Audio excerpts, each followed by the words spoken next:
So Sofia Vergara says she and Joe Manganiello divorced after disagreement on kids. That's not for me anymore. If love comes along, he has to come with his own children. I'm almost in menopause. It's the natural way of things, the Griselda star said of her future. Makes sense to me. In a recent interview, Vergara, 51, revealed that she and Manganiello, 47, weren't on the same page when it came to expanding their family. She said the difference ultimately led to their divorce, which was confirmed by people in July. My marriage broke up because my husband was younger. He wanted to have kids and I didn't want to be an old mom, the Griselda star explained. I feel it's not fair to the baby. I respect whoever does it, but that's not for me anymore. If you look at their relationship timeline, their relationship and their marriage kind of reminds me of the situation when, you remember when Ashton Kutcher and Demi Moore was married? And I think in their situation, they were together for like 6 years and there was an age gap, and it was a situation where Demi Moore was already married before, previously to Bruce Willis, and she had 3 kids.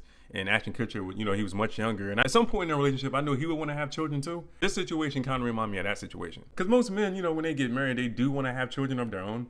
You know what I mean? With the person that they marry. It's going to come up in the conversation at some point. And for some people, it's a deal breaker. Speaking for myself, even in my own personal dating life, I've been in a similar situation with some of the women I dated in the past. Because I was one of those people, I didn't start having children until like later in life. Like, I know a lot of people that I grew up with, they started having children like right out of high school, like, late teens, early 20s, mid 20s, late 20s. But I was one of those people, I didn't start having children until I was in my 30s. Like, I had my son when I was 33 and I had my daughter when I was 36. You might start dating again, you meet people, and they might already went through a phase that you've already been through, and you don't really have any interest in going through that phase again. She's been married before, had a child previously, and she's an older woman. I mean, it's like I said, not too many older women want to start all over again. They don't want to start all over, making formula and changing diapers and going through all that baby stuff. Plus, when you reach a certain age, it's considered a high-risk pregnancy anyway. I think after 40, after you're 40 years old, that's considered a high-risk pregnancy. So maybe, with all the health scares and everything, maybe she just didn't want to put her body through that all over again. You know what I mean? He had an idea that maybe she probably didn't want to do it again. And maybe he just didn't care because he wanted to be with her. I think maybe he thought that she would change her mind at some point, because they were together for like 7 years. And maybe he thought, okay, after we get married, maybe she'll change her mind and, want to have a child together, that kind of thing. There's always alternatives to having kids too. Like via surrogate, you can adopt. So I remember one time I was in the car driving and I was listening to this morning show, and there was a woman she was calling the morning show for advice.